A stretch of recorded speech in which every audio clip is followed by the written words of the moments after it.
Like before the break, we have a Microsoft speaker and a CWI speaker. And the first talk will be given by the Microsoft speaker, Jeongwan Haah. And he's going to talk about quantum algorithms for simulating real-time evolution of lattice Hamiltonians. Thank you. Thanks for the organizers for allowing me to speak here. This is an algorithm for physicists.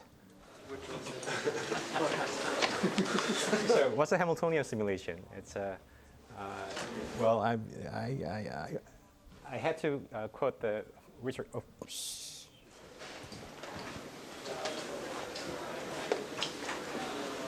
I had to quote Richard Feynman, who said exactly what I wanted to say. If you want to make a simulation of the nature, that's what this algorithm is for. You better make it quantum mechanical. Sure. So it will have immediate applications in all areas of physics, I believe, especially when you're addressing dynamical questions, in this matter in particular. It's also applicable for high-energy physics because we believe that the quantum field theory has a lattice regularization, which is described by the lattice Hamiltonian. I'll get into what the lattice Hamiltonian is in seconds. And we have seen some potential applications in AEM physics where people can manipulate atoms in the optical lattice, where things become more or less like a lattice structure. And it will have some application of quantum chemistry, I believe, although there's a technical caveat that I will mention in the later. And in a broader perspective, Hamiltonian simulation has been a subroutine in the linear equation solver, although we have seen other algorithms to solve the linear equation, but this was the first in the first design of the linear equation solver, Hamiltonian simulation was a subroutine. And if you could cook up some optimization problem stated as a ground state finding of a Hamiltonian, then Hamiltonian simulation also becomes a subroutine of that. Although in that case, it is unlikely that your Hamiltonian will be on a lattice. So if you allow me to do one sentence of philosophy, the Hamiltonian simulation is a manifestation of determinism in physics. You see that your nature is evolving by the predetermined rule, and Hamiltonian simulation does that. So what's the problem? Input is a local Hamiltonian. Strangely, in my opinion, that computer science community have adopted the term local Hamiltonian to mean completely different thing. In the computer science literature, local Hamiltonian usually mean without metric. So each Hamiltonian term, you're considering a large Hermitian matrix given as a sum of small terms, but each of which acts on a small number of qubits. But there's no notion of distance between the qubits. That's the computer scientist local Hamiltonian. It's uniform 1. Sorry? The distance is uniform 1. Yes. But in that case, it is not so intuitive to think about distance between qubits. I would humbly suggest that people might have been, it would have been better if people used the low weight Hamiltonian instead of local Hamiltonian. Then there wouldn't be a language barrier between the physicist and computer science in that problem. Yes. That's a kind of strange history, but yeah, yes. So in this talk, local Hamiltonian is locality with respect to a metric space. Your metric space is fixed underlying, and then qubits are embedded in that metric space, and we measure locality with respect to that metric. For the technical clarity, I assume that each term acts on the unit size ball of that your metric space. And the output, the goal of the algorithm is to decomposition of this gigantic unitary, the solution of the Schrödinger equation. I have denoted the solution for the Schrödinger equation as if the Hamiltonian was time independent, but our algorithm will not really care about whether it's time dependent or independent. We have minor technical assumption. So H as a matrix, a huge matrix, so you shouldn't attempt to write it as a naive matrix. So is the exponentiation of that. And obviously, the output should consist of polynomially many gates in the system size and time. Otherwise, there's no point of running it. Well, you may want to implement it, but it will not be efficient. The V was the total number of qubits. Okay, thank you. And we don't have to implement this exactly. It suffices to approximate it, obviously. And let me mention what has been done previously. Based on the idea that infinite time evolutions commute. That's the basis of this formula. If your Hamiltonian it consists of, for example, 2 terms, for the sake of the simplicity, then you can divide the time into n intervals, evolve as if they were commuting operators, and you just repeat. And you can show that error decreases as you increase the n. The rate of that error convergence is not too good. So Suzuki in 91, I guess, cooked up the formula that gives a better convergence in terms of n, and that's known as the Suzuki-Trotter formula. And recently, there has been a rigorous error analysis using that formula, and it has roughly volume square dependence in that algorithm. And the time dependence is almost linear, but not quite. There's a small factor. And you can gain something by a recent result by randomizing the order of that in that decomposition. And in 2014, which we not realize in the first version of our paper, that there was a claim that your gate complexity is not quadratic in the space volume, but it was almost linear.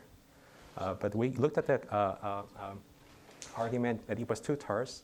Can you say again, what's K? K is arbitrary integer that appears in the Suzuki order, which is implicit in here. Yeah, it can be made arbitrarily large by. But there's a prefactor that grows exponentially in K. Yes. But in terms of system size dependence, that's a constant. Yeah. The 2014 paper, Jordan Lee Preskill, that argument was 2 terse that we could not verify its correctness. So I wish it was right, but I'll leave it as it is.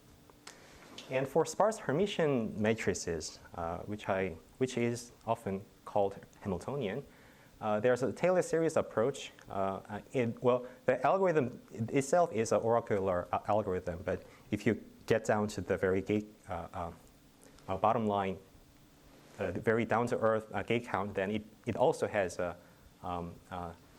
volume squared scaling again. The same is true for the technique using quantum sequence processing. Again, you have a quadratic depends on the volume. And it's now V. Well, I kept noticing it's consistent within this block. 2 to the n is the matrix size. Yeah. Why does it not depend on the sparsity? I specialized these algorithms in the case of my local Hamiltonian, so it is automatically sparse, and the sparsity is given by the locality. Okay, so here's our result. For any now there it comes with the technical adjectives. We need a bounded local Hamiltonian. Bounded means that each of the Hamiltonian terms in your Hamiltonian should be uniformly bounded by some constant, which is true for any reasonable lattice Hamiltonian. In a time-independent case, there exists an algorithm that has depth purely linearly in D and no dependent, almost just logarithmic dependence on the volume. And the total gate count is just the depth times the volume. And it produces a sufficiently approximate solution where the error dependence is only logarithmic in the gate complexity. When it comes to time-dependent case, we require the Hamiltonian, each of the individual Hamiltonian terms should be slowly varying. Its time derivative should be bounded by some uniform constant. And the time-dependent term should be efficiently computable. Otherwise, there's no point of implementing it. Well, it becomes quickly too hard to implement it. So that's our result. We have effectively removed the square dependence of the previous algorithm with a rigorous error bounds. And this exponent in the log factor alpha depends on some other subroutine algorithm that I will mention later. Okay, the key observation is the Lee-Robinson bounds. I'll tell you what it is. There's an absolute light cone in any reasonable physical system, which is one of the assumptions in the relativistic theory. You assume that there's a light cone. The speed of light is some finite number. Then you build up the theory in the relativistic theory. Or in the non-relativistic Hamiltonian, then this becomes a theorem following from the locality. Right? This has a long history, reaching almost 50 years, with increasing generality. So the statement is like this. Well, intuition is this. Give me an operator A supported on some region X. Think of just a single spin. Then I time evolve that operator in the Heisenberg picture. I conjugate by the time evolution operator. And then let me call that as AX of t. Well, since H acts everywhere, generally this operator acts everywhere. But not so substantially everywhere. But how not so substantially? That's the statement of this so-called Lieb-Robinson bounds. It comes with a plural S because there are many versions of it. And this is one version. So if you take a commutator of this particular time-evolved operator with a not time-evolved operator by, located at some other spin y, it doesn't have to be a single spin, but for the sake of simplicity, let me tell you just y. Then this commutator norm, operator norm, is bounded by this quantity. There's a linear dependence on the size of the x you're observing, some constant vector. And zeta is a constant that depends on your lattice dimension and the strength of your Hamiltonian. T is my evolution time. And the most important parameter L is the distance between the two disks that you plug in your observables. So in picture, it looks like this. So this is a schematic diagram of this time-evolved operator. X is right there. You evolve it for time t.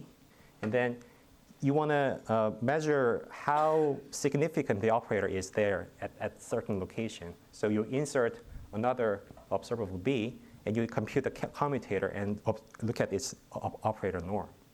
Then it becomes exponentially, slightly faster than exponentially small as you go beyond the so-called light cone. So this expression becomes smaller than 1 whenever L is greater than zeta t, roughly. So beyond that point, well, inside that we don't know much because the bound is larger than 1. But beyond that point, it becomes super exponentially small and almost nothing there. It behaves like identity over there. That's the Lieb-Robinson bound. Another version, which we will frequently use, is this one. If you evolve the same observable with respect to the full Hamiltonian H, that's one my operator. And I just truncate the Hamiltonian and evolve under that. So here subscript omega is just this one. You take the original Hamiltonian and collect terms only supported on that omega region. So you can take omega to be like disk of this size, for example. Then as you increase the disk size, two operators become similar and similar. So L is, well, in the first version, L was distance between 2 points. Now the distance L is distance between the middle point and the complement of the disk you're considering. Any question about this expression? So obviously this one is supported on omega. Nothing beyond that. Every operator lives within omega. Here it acts everywhere, but the difference is very small, as long as your disk is sufficiently large. So all your matrices are finite dimensional matrices. What do you mean by substantially everywhere? Oh, well, I mean just this quantity. Any operator can be written as a linear combination of operators that are local, and you can keep track of the weight of that operator as you increase the diameter of that linear component. And that linear component just decreases as your... All the matrices, are you in an infinite system? I mean, the system is infinite, right? So it's not finite. The system is infinite because he doesn't want to edge The locals are finite dimensional, like spins or Yes. three-dimensional spins, that the whole thing can be infinite. Yeah. Well, technically, Finite ye- can be Yes and no. No, because in this all analysis, we assume that the norm of H is bounded. Oh, you do? Oh, okay. So that's, But however, the bound does not depend on the total system size. It's uniform. So you can formally take a limit after you calculate the bound. Yeah. So now what do we do with that? How do we apply it to an algorithm? So let's think about the one-dimensional system for the sake of depicting the situation. Here's my spatial coordinate, x, and this is my time evolution unitary for time small t. Time goes up. Now I'm going to approximate it by this. I literally omitted Hamiltonian terms that act across the boundary between two regions A and B. H sub H sub A is the sum of terms that are supported in this block. No other transformation. The same is true for B. Well, this is obviously wrong because I omitted that. How should I fix that? Well, I can fix it like that. I cancel what I have done wrong and then inserted what it was before. Any question? Now look at this. Now look at this curing operator. That cured my bad guess.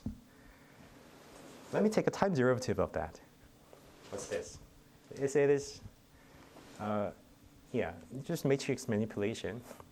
You take components from here, that becomes this, and your H will be kicked out of that. It's a Schrödinger equation, nothing more.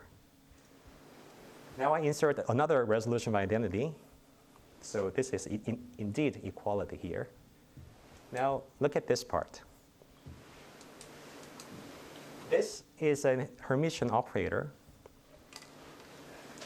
where you only have terms in the between the boundary, across the boundary, nothing else. All the terms entirely in A or entirely in B are canceled off. So this acts on the somewhere here. It is conjugated by a unitary, which happens to be a time evolution operator of H sub A plus A sub B.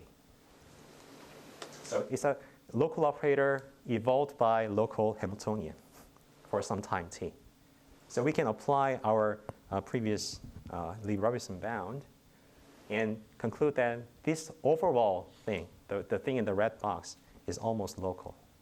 It is almost supported on this around that boundary. Okay, and with respect to that local operator, which happens to be a Hermitian operator, and now the whole equation looks like the Schrödinger equation for this unitary with respect to this local Hermitian matrix. Yeah, it's a Schrödinger equation. So let's solve that. I don't understand the last sentence. Can you say how do I see this in the Schrödinger equation? It's the derivative of this. Derivative of unitary equals Hermitian operator times original unitary. Okay. Yeah. So I just copied the previous equation, and now look at this Hermitian operator more carefully, applying the previous Lie-Robinson bound, where now I just plug in H. I substitute H with H A plus H B. Then the bound says it's okay to truncate that part because, I took omega to be from here to there, and the approximation error depends on the size of this L, and that's exponentially small as long as L is greater than this. And the solution of that equation, by looking at the structure, is immediately this. I'm doing all the calculations that you need here, so please focus. Original Hermitian matrix, by the virtue of Lie-Robinson bound, I can truncate it with making a very small error that is exponentially small in that distance. Now I solve this equation, but the solution of that is by the same, by observing. It's just this. Okay. So I started with the full time evolution operator approximated with the wrong thing, cured that. Now I have solved this part by looking at more carefully. I was able to truncate that. So I'm left with this. Just to make sure, when you truncate, you actually mean truncate HY and then accelerate U. Yes, yes. And this error is precisely this one. That is small, exponentially in that distance. Well, I don't have to do that, right? So we have a approximate equality between full Hamiltonian evolution operator versus something that is much more smaller. But the virtue of this decomposition, this manipulation is that every block is a Hamiltonian evolution operator, where it's not a strange transformation. You just collect the terms that are supporting in that block, nothing more. Very simple. Okay, so start with, again, I have decomposed this, but nothing stops me from looking at this one. So I could do this one. This is reflection symmetric. Well, I can keep doing and end up with this diagram. Now the approximate error becomes obviously additively worsened, but it's only linear in the number of decompositions. But remember, the error was exponentially small in that distance, so you can massage that. So quantitatively, the overlap length has to be proportional to the so-called Lie-Robinson velocity times the time, and error dependence is only logarithmic. And we chose time to be just unit. So okay, yeah, that's pretty much the algorithm. Now your problem is reduced to focusing on that small block. How small? Logarithmic in the number of qubits, and the logarithmic in the honor epsilon. So your problem gets exponentially small. How do we go to higher dimensions? That was the argument was on the one dimension, but higher dimensional is pretty easy. You could do in either way. Well, the first naive approach is to think of a higher dimension as a collection of hyperplanes. Then you do it iteratively by induction in D, the dimension. But here's a more clever way. In the one-dimensional situation, we observed that the decomposition was based on the fact that the one-dimensional line was too colorable. Green, blue, green, blue, green, blue. The one-dimensional line is too colorable. And the algorithm was evolve the color blue by forward, intersection by backward, and the other color by forward. In two dimensions, you can find a colorable decomposition using only 3. Not 4. If you consider the two-dimensional plane as a union of hyperplanes, then you would have done this 3 times 3. So 9 steps will be required, but in this step, you only need 5. And in three dimensions, you can find the decomposition or tessellation of your lattice using 4 colors. So in general, in D dimensions, or in any lattice that is alpha colorable, then you only need 2 alpha minus 1 layers of such small unitaries. So how do we implement small blocks? Well, for that part, we don't have to do anything thanks to the previous work. But let's check the requirements. The block size is only that much. And we were going to repeat just t times. The number of blocks is, at most, the space-time volume. So each block, the error in that decomposition should be as good as 1 over the space-time volume multiplied by the overall accuracy you want in the end. So each block size is log of space-time volume divided by your accuracy. And each block has to be decomposed further down to the elementary gate with another error parameter epsilon that is bounded by that. Provided this, then the overall unitary will be good to epsilon difference. So the full gate count will be the number of these blocks times the cost of each block, where the size is that much and the desired accuracy is that. And there is an efficient algorithm for that. The post dependence is only polynomial in the space-time volume and accuracy. So you can use whatever you want there. Okay. Yeah. Well, this is, I think I'm repeating third time this morning.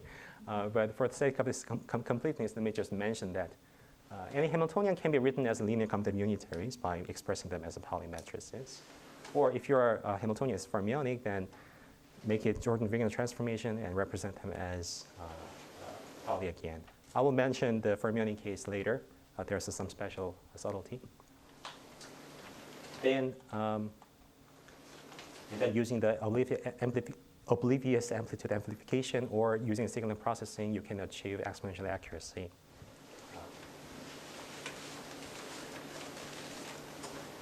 Let's keep that part.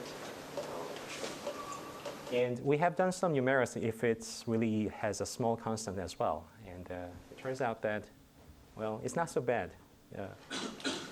For very small system sizes, the specialized or generic purpose, our algorithm tends to perform better.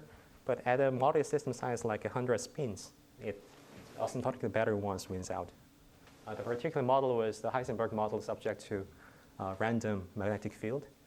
And the accuracy was set to this number, and the time we evolved was proportional to the system size.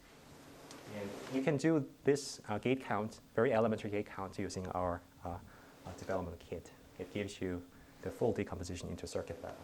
Hey, Jeongwan, can you remind me what order of Trotter decomposition you used as a function of n? I do not remember that, but I believe it was like a 6th order or something. Oh, wow, so it's pretty high. Okay. Yeah, it was pretty. 4th order up to 30 or so, and then 6th, that's that. Good, thanks. And our algorithm is optimal. It's another simple fact, but worth mentioning, of course. So first observation, any circuit is a time evolution. Because if you lay down every elementary unitary, then unitary is an exponential of some Hermitian matrix. That's it. So if you allow time dependence in your Hamiltonian that is piecewise constant, then every circuit is a kind of time-dependent Hamiltonian evolution. Yeah. And it's local. So now we need to just count how many functions can a circuit express given a layout of that resembles Hamiltonian simulation. We divide the full system into logarithmically sized blocks. And then we just count the number of functions that resides within that block. And it's going to be doubly exponential in the block size, but since size is only logarithmic, the number of functions for each column is exponential in time. But there are v such columns, so roughly it is exponential in the space-time volume. There is such block. And that count does not really decrease even if you map all the function to map into a binary bit. You may think it is not that trivial, but so take the parity of each column. That will lose some information from the individual functions, but one minor constraint on the function tells you that you can individually read off the function, namely that you require the function to be assumed 0 for a particular input, say all 0. Then the cancellation law holds, and the function count doesn't really decrease. This is the reason we consider such a binary valued function is because to answer the following question, I want the Hamiltonian evolution, but I do not care about the whole wave function. What if I just demand for the expectation value of a single spin of some local observable? Can we speed up in that situation? The answer is going to be no. And the reason is that even if you require such a single observable, the number of functions that is expressible pointing to that local observable is still exponentially large in space-time volume. So depth T circuit on V qubits can express exponentially many Boolean functions, and any general Hamiltonian simulation algorithm should be able to capture all such functions. And if your quantum algorithm generates a G number of gates, then that circuit can only express exponentially many functions. Therefore, the number of gates must be linear in space-time volume. Again, this bound holds only if, even if you only require a single bit output in the end, as long as your time evolution time is larger than your volume.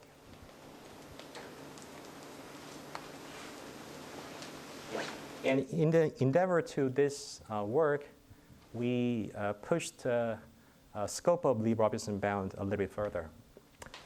Now it becomes unbounded, well, in the technical sense. So previous Lie-Robinson bound all assumed, well, except for one work, all assumed that each term should be uniformly bounded in norm. We relaxed that. We just require them to be finite. We don't care about how finite it is. But we require the commutator is bounded uniformly.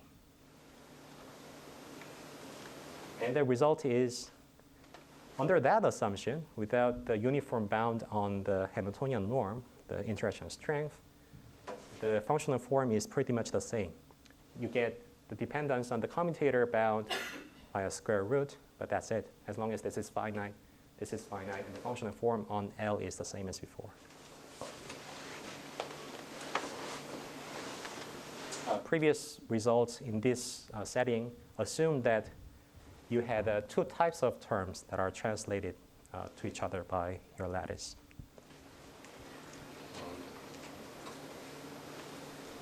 So this is my summary. Your local Hamiltonian simulation problem is as efficient as it can be.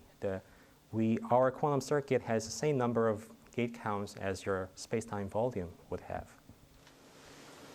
And the fundamental reason is that the local interaction implies you cannot generate correlation too fast. And the quantitatively Lie-Robinson bounds technique gives us a natural decomposition. And we just plug in generic purpose matrix exponentiation algorithms with an exponential accuracy to achieve almost linear algorithm. And I didn't talk about the fermion at all.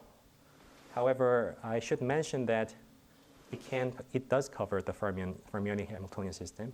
The Lie-Robinson bound induced decomposition does not care whether it is fermion or boson or spin, doesn't matter. But the small block implementation may be affected by the fact that you are working with a fermion because of the long, potentially long Jordan-Wigner string. But there is a way to get around this due to the Verstrata and Sirac from 2005. I can tell you if you ask. And we have shown that the space-time, the linear gate count is optimal up to logarithmic factors because Hamiltonian evolution is basically everything. One open problem that would excite physicists would be, can we improve the algorithm for low energy sectors? The local Hamiltonian you write down on a piece of paper typically covers two high energies as well, which physicists don't care about. So in a sense, if such an algorithm exists, it's like doing the renormalization group flow automatically. But that's yet to be found. And this is the key figure that I would like you to remember. Block decomposition, forward, backward, forward, time evolution. That's it. Thank you.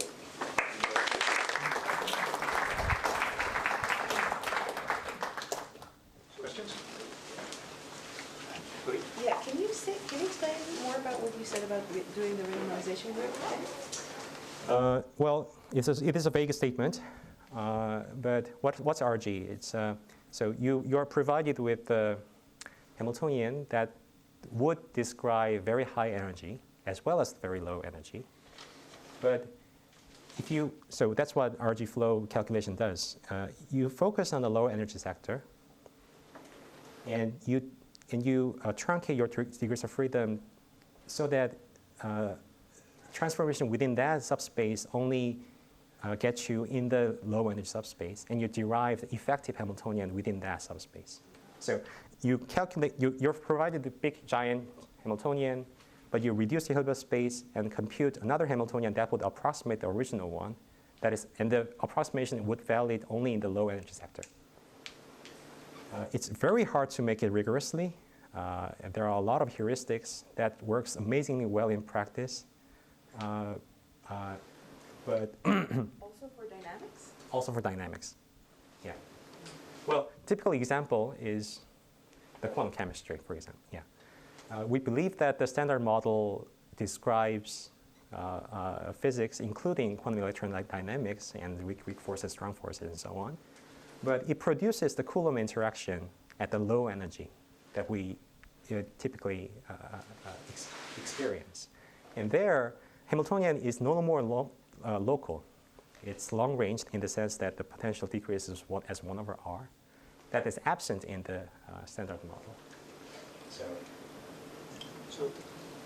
to clarify, So I have a related question because in condensed matter, sorry. Go ahead. In condensed matter, there are examples, Hamiltonians that quotation mark correspond to longer range interactions, dipolar interactions, or various kinds of version of that. I know that there were works on Lee-Robinson bounds for the 1D systems with longer runs. Do you think that some of these techniques could be carried over? Yes. So if you have a power law decay of interaction strength, then you do get some kind of Lee-Robinson bound, but the dependence on the distance separation is no more exponential. It's slightly, I think it's worse than the original interaction range. So correspondingly, the error dependence gets bad, and your gate complex will go up. I just wanted to clarify with respect to the previous question. So is one formulation of this last question whether you could have, so in general when you ask for these Hamiltonian simulation, you're reproducing the action of the whole unitary in the whole space up to operator norm, right? Right. And there you're asking, could there be a more efficient algorithm that only works in some sectors? Right. And, and you said there's some heuristics, so you're thinking.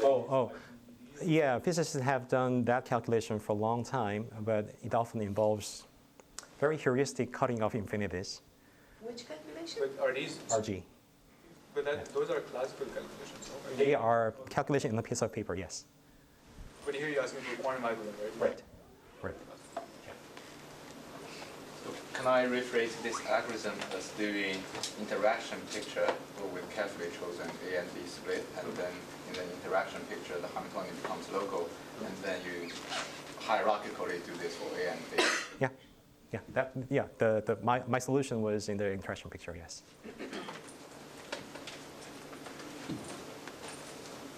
Sorry. Oh, you're doing. Can they use your counting argument basically in terms of the expressibility also for this case? For this case? Yeah. Yes. So I do not expect that space-time volume dependence would go away. It should still be there. However, I'm asking, here's another parameter, the energy scale. So energy in a typical Hamiltonian system is proportional to space volume, right? Now you demand that for low. So can that factor be counted for some potential algorithm? That's my question. Yeah. Can you comment on the fermion piece? Yes, sure.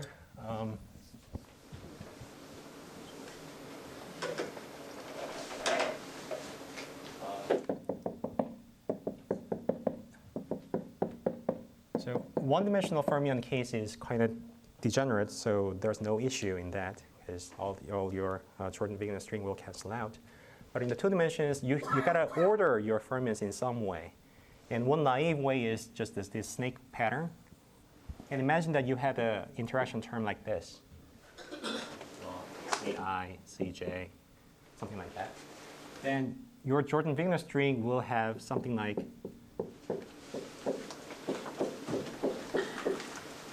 this. So generally, your local operator in your Hamiltonian that you thought was local now is not local anymore.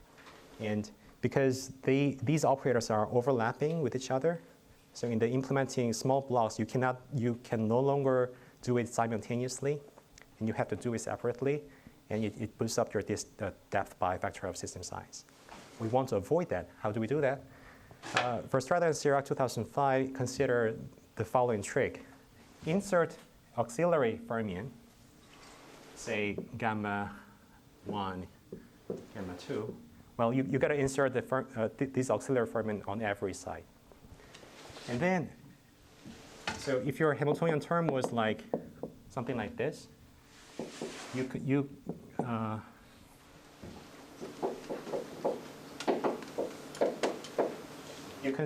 just change your Hamiltonian term like this one. Now it has even number of fermion operator on that line, so all this Jordan-Bingham string will cancel off, and the representation of this operator in the qubit basis will be still local. And gamma 1, gamma 2, the product is still commuting with this transformed Hamiltonian, so you don't have to do anything. You just initialize those qubits in some state, and will stay there for the entire simulation algorithm. So that's the trick.